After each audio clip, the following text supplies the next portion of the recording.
Assalamualaikum warahmatullahi wabarakatuh. Selamat malam sahabat Satvika semua dimanapun Anda berada. Selamat berjumpa kembali dengan saya Kiai Jamas dari Sanggar Pemberdayaan Diri Satvika Meditasi Indonesia. Pada kesempatan kali ini di rekaman sederhana ini kita akan mulai membuka kelas kita di 3-in-1 online class Satvika Hypno Academy, Fundamental Hypnosis, Hipnoterapi dan Advanced Hipnoterapi. Sahabat Satvika semua dimanapun Anda berada, kajian kita malam hari ini kita mulai dengan membahas sekilas tentang sejarah hipnosis. Mengetahui sejarah hipnosis ini cukup penting bagi kita agar kita punya landasan teori yang jelas dan supaya kita tahu kemana alur dan langkah kita menuju. Yaitu tentu saja langkah kita ini sedang menuju pada sebagai profesional hipnoterapis yang handal.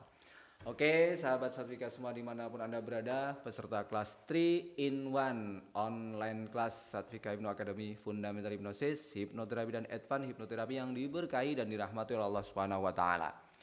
Bicara tentang hipnosis ini sebetulnya sebuah fenomena kehidupan kita sehari-hari. Setidaknya setiap orang sudah pernah mengalami kondisi hipnosis di mana dia menerima sugesti tanpa kritik, dan atau suatu ketika dia juga pernah berpraktek sebagai seorang hipnotis, yaitu memberikan sugesti kepada orang lain tanpa orang lain itu mampu mengkritiknya. Hipnosis sebagai sebuah fenomena kehidupan sehari-hari sebetulnya sudah sering kita temui di lingkungan sekitar masyarakat kita. Seperti misalkan seorang guru yang memerintahkan kepada muridnya dan muridnya itu patuh tanpa kritik. Seorang orang tua yang memerintahkan kepada anak-anaknya dan anak-anaknya patuh tanpa kritik. Seorang penjual dengan lihainya menawarkan dagangannya dan para pembelinya berebutan untuk memiliki dagangannya. Dan lain-lain fenomena hipnosis sering sebetulnya kita temui dalam kehidupan sehari-hari. Jadi sahabat Satvika semua dimanapun Anda berada, hipnosis modern saat ini sebetulnya mengangkat kembali fenomena-fenomena hipnosis itu untuk kita pelajari strukturnya, untuk kita pelajari polanya, sehingga kita bisa mempraktekkan hipnosis ini kapanpun, dimanapun, pada siapapun kita menginginkannya. Jadi dengan sengaja kita bisa melakukan proses hipnosis ini untuk hal-hal yang baik. Baik untuk di bidang penyembuhan, di bidang penjualan, di bidang mentoring, motivasi, di bidang pengajaran, dan yang lain-lain. Oke sahabat Satvika semua dimanapun Anda berada, berbicara tentang sejarah hipnosis, kita akan mengingat kembali satu tokoh yang mungkin bisa dikatakan sebagai pelopor munculnya keilmuan hipnosis di era modern ini. Ada seorang dokter dari Austria bernama Franz Anton Mesmer. Beliau sangat tertarik dengan fenomena-fenomena penyembuhan kuno, fenomena-fenomena penyembuhan kuno yang berbasis mistik dan metafisika. Jadi Franz Anton Mesmer ini berkeliling meneliti sejarah Mesir, sejarah Yunani, sejarah Romawi, sejarah Arabia, dan yang lain-lain. Tidak kalah juga sejarah tentang Persia, di mana Franz Anton Mesmer itu melihat fenomena-fenomena penyembuhan mistis dan metafisika yang terkenal ajaib. Jadi banyak sekali penyembuhan-penyembuhan pada tradisional kuno ini yang menghasilkan penyembuhan-penyembuhan yang ajaib bagi pasien-pasiennya. Kemudian Franz Anton Mesmer mencoba merasionalisasikan praktek penyembuhan-penyembuhan yang berbasis mistik dan metafisika itu dengan satu teori keilmuan yang kemudian dikenal dengan teori magnetisme.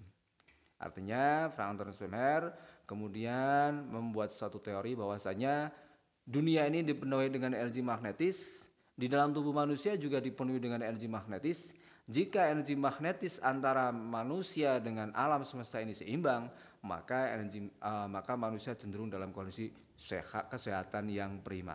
Akan tetapi sebaliknya, jika energi magnetik yang ada di dalam tubuh manusia itu tidak seimbang, maka manusia cenderung mengalami penurunan kesehatan hingga sakit. Karena dia seorang dokter dan dia tertarik dengan fenomena-fenomena penyembuhan mistik dan metafisika ala tradisional kuno itu, kemudian Franz Anton Mesmer menggabungkan pengetahuan kedokterannya dengan kecintaannya pada dunia metafisika dan dunia gaib itu untuk melakukan terapi penyembuhan berbasiskan teori magnetisme. Ketika ada orang yang sakit datang kepada Frank Anton Mesmer, pada waktu itu Frank Anton Mesmer akan mencoba menselaraskan kembali energi magnetik yang ada di dalam tubuh pasien dengan energi magnetik yang ada di alam semesta. Frank Anton Mesmer akan menggosok-gosokkan magnet ke dalam tubuh pasien yang sakit sampai pasien itu menerima perubahan atau penyembuhan secara ajaib. Dan pada kenyataannya banyak juga pasien Frank Anton Mesmer yang tersembuhkan dari berbagai masalah yang mereka hadapi, baik dari fisik maupun pada kasus-kasus psikologi. Pada praktek penyembuhan mesmer ini terdapat sebuah fenomena yang menurut orang-orang pada waktu itu termasuk fenomena ajaib juga, yaitu ketika Frank Anton Mesmer melakukan penyembuhan sering terjadi yang namanya trance terjadi pada diri pasien. Trance ini biasanya disebut dengan trance magnetik atau trance mesmerik. Kenapa? Karena trance ini terjadi dari proses penyembuhan yang dilakukan oleh Frank Anton Mesmer dengan teori magnetismenya. Sehingga seseorang yang trance magnetis ini kadang-kadang dia menjerit, kadang-kadang dia menangis, kadang-kadang dia up reaksi frontal seperti orang-orang yang kesurupan, kadang-kadang ia juga tertidur dalam proses penyembuhan itu sampai proses penyembuhan itu selesai. Dan pada kenyataannya kemudian Frank Anton Mesmer semakin terkenal dengan teori penyembuhannya. Lama-kelamaan murid Frank Anton Mesmer selain daripada pasien-pasiennya semakin banyak, murid Frank Anton Mesmer pun semakin banyak di berbagai kota. Hingga akhirnya praktik magnetisme ala Mesmer ini tidak hanya diaplikasikan dalam dunia penyembuhan saja, bahkan sampai diaplikasikan dalam hiburan panggung. Kalau di zaman sekarang mungkin lebih identik dengan state of hypnosis atau hipnosis panggung ya. Jadi Mesmer dengan murid-muridnya sering menggelar acara-acara hiburan dengan basis keilmuan barunya yang dikenal dengan magnetisme. Seiring waktu terus berjalan, Frank Anton Mesmer semakin terkenal di berbagai kota sampai suatu ketika Frank Anton Mesmer ini mau melakukan penyembuhan tetapi dia lupa bahwa dia tidak membawa magnet. Pada akhirnya Frank Anton Mesmer mencari cara bagaimana dia mengaktifkan magnet di dalam tubuhnya. Dia menggosok-gosokkan tangannya sampai terasa hangat dan panas, kemudian menyentuhkan pada bagian-bagian tertentu dari tubuh pasien yang sakit. Dan ajaibnya, baik Frank Anton Mesmer menggunakan magnet ataupun menggunakan tangannya untuk menginduksi pasiennya sama-sama mendapatkan efek penyembuhan yang ajaib pada waktu itu. Kemudian lama-kelamaan karena saking terkenalnya Mesmer dengan teori magnetismenya, maka magnetisme ala Mesmer ini kemudian lebih dikenal dengan mesmerisme, yaitu praktek magnetisme ala Mesmer dan murid-muridnya. Gitu sahabat. Jadi sebetulnya sebelum kita membahas tentang hipnosis, sejarahnya kita belajar tentang magnetisme dulu. Kemudian kita belajar tentang mesmerisme. Oke, sahabat Satvika semua dimanapun Anda berada, bagaimana kelanjutan daripada teori magnetisme dan mesmerisme ini dan bagaimana prakteknya? Terus ikuti kajian kita selanjutnya tentunya di kelas 3 in 1 online class.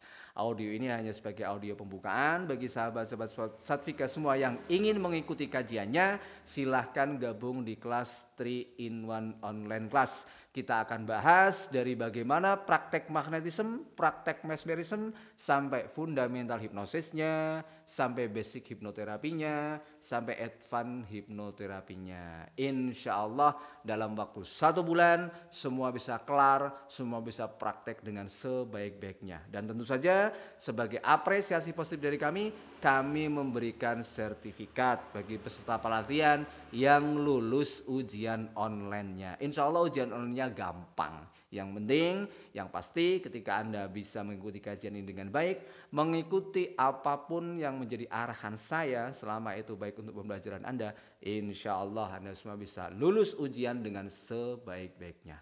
Sampai ketemu di audio saya berikutnya, di rekaman sederhana saya berikutnya untuk kajian-kajian yang lebih dalam lagi. Assalamualaikum warahmatullahi wabarakatuh. Salam mantap jiwa, bebas dan merdeka. Back to our Satvika.